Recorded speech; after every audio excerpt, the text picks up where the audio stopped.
L'ambassadeur de l'Union européenne au Congo a effectué sa dernière visite officielle à la tête de cette institution au port autonome de Pointe-Noire, qui sont de constater le résultat de la contribution de l'Union européenne dans l'extension et la modernisation du port autonome. Le directeur du port autonome de Pointe-Noire, Séraphin Bala, a félicité la contribution de l'Union européenne à la modernisation du PAPEN. Et nous pensons que d'ici 2022, l'ensemble du programme ainsi financé par l'Union européenne et l'AFD sera en phase d'exécution. C'est donc, Excellence, Monsieur l'ambassadeur, satisfait de cette coopération avec l'institution que vous représentez, que nous tenons ce jour à vous remercier pour votre forte implication dans la négociation et la mise en œuvre de ce programme.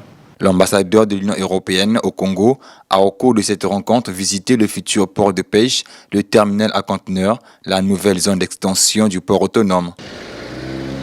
Vous savez que l'Union européenne soutient donc un projet de construction d'un port de pêche avec l'Agence française de développement et avec un volet gouvernance de la pêche. Et j'ai pu voir avec grand plaisir donc, le démarrage. Ça, c'est par rapport au volet de l'Union européenne, mais le port de Pointe-Noire, d'une manière générale, il joue déjà un rôle important pour l'économie du Congo et de la sous-région, mais il est appelé à jouer encore davantage et à renforcer ce rôle stratégique, parce que c'est le seul port d'eau profonde. Donc voilà, bravo. Cette rencontre a aussi permis à l'ambassadeur de l'Union européenne de faire le bilan des projets réalisés.